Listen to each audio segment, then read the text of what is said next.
मित्रांनो, आज आपण बोलणार आहोत एका अत्यंत खास विषयावर। संकष्टी चतुर्थी उपवास नाही केला तरीही चालेल, पण आईने जर मुलांसाठी कापुरासोबत एक खास वस्तू जाळली तर मुलांचे सर्व विघ्न, अडचणी आणि संकटे दूर होतात। होय, हे अगदी खरं आहे। चला तर जाणून घेऊया या गूढ पण प्रभावी उपायाबद्दल। सर्वप्रथम जाणून घेऊया संकष्टी चतुर्थीचे महत्त्व। संकष्टी चतुर्थी हा दिवस गणपती बाप्पाला समर्पित मानला जातो। या दिवशी गणपतीची पूजा, व्रत आणि उपवास करण्याची परंपरा आहे। गणपती म्हणजे विघ्नहर्ता, मंगलमूर्ती। त्यामुळे या दिवशी गणपतीची कृपा घेतल्यास जीवनातील विघ्न नाहीसे होतात। पण काही वेळा उपवास करणे शक्य होत नाही। शरीराची तब्येत, घरगुती कारणे किंवा अन्य अडचणींमुळे उपवास पाळता येत नाही।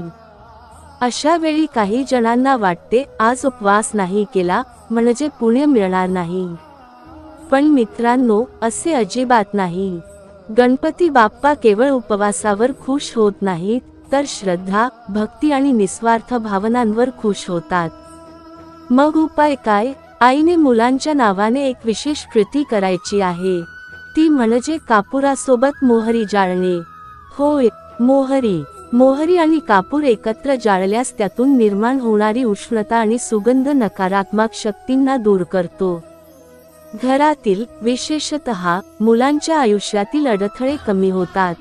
कापूर जळताना जसा तेजस्वी प्रकाश निर्माण होतो, तसा तो अंधार दूर करतो।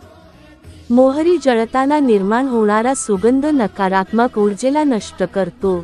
ही कृती साधी असली तरी परिणामकारक असते। आई ही मुलांसाठी आईच नाही, तर जणू देवाचा आशीर्वाद असते।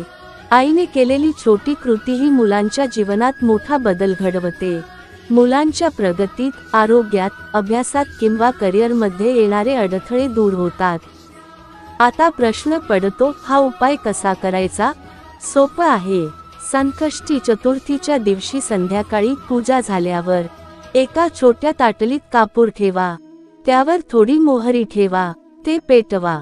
जसा धूर निघतो, त्या धुराकडे पाहत मुलांच्या नावाने मनोमन प्रार्थना करा। माझ्या बाळाच्या जीवनातील अडचणी दूर होवोत, विघ्न नाहीसे होवोत, अशी मनोकामना करा। हा धूर घरभर फिरू द्या। धुरामुळे वातावरण शुद्ध होते। मुलांच्या भोवती असलेली नकारात्मक ऊर्जा नाहीशी होते। त्यांच्या मनाला स्थैर्य, आत्मविश्वास आणि शांतता मिळते। पण लक्षात ठेवा, हे करताना मनात पूर्ण श्रद्धा हवी।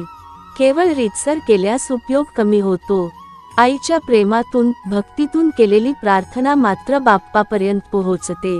हा उपाय फक्त मुलांसाठीच नव्हे, तर घरातील सर्वांसाठी शुभ ठरतो। मोहरी कापुराचा धूर घरातील रोगटपणा कमी करतो। आजारपण, भीती आणि उदासी दूर होते।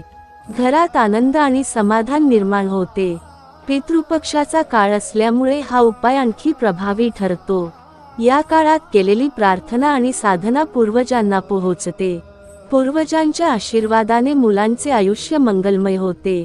कधी कधी आपण बघतो, मुलं अभ्यासात मन लावत नाहीत। त्यांना नको त्या मित्रांची संगत लागते। त्यांचे मन नकारात्मक गोष्टींमध्ये गुंतते। पण हा साधा उपाय त्यांना त्या मार्गावरून परत आणतो। मुलांचे विघ्न दूर झाले की त्यांचा आत्मविश्वास वाढतो। त्यांना अभ्यासात यश मिळते, करिअरमध्ये प्रगती होते, आरोग्य सुधारते आणि आई वडिलांचे मनही शांत होते। आईच्या प्रेमापेक्षा मोठा मंत्र नाही। आईच्या प्रार्थनेपेक्षा प्रभावी जप नाही। आईने मुलांसाठी केलेली ही साधी कृती म्हणजेच गणपतीला अर्पण केलेली खरी भक्ती आहे। मित्रांनो, म्हणूनच लक्षात ठेवा, संकष्टी चतुर्थीला उपवास केला नाही तरी हरकत नाही, पण आईने मुलांसाठी कापुरासोबत मोहरी नक्की जाळावी। या कृतीमुळे मुलांचे सर्व विघ्न, अडचणी आणि संकटे दूर होतात। ही छोटी कृतीच मुलांच्या आयुष्याला प्रकाश देणारी ठरते, घराला शांती, समृद्धी आणि आनंद देणारी ठरते आणि आपल्या आयुष्यात गणपती बाप्पाची कृपा सदैव राहते। मित्रांनो, तुम्हीही हा उपाय करून पहा। श्रद्धेने, भक्तीने आणि आईच्या प्रेमाने गणपती बाप्पा नक्कीच आपल्या मुलांचे रक्षण करतील, विघ्न दूर करतील आणि जीवन आनंदमय करतील।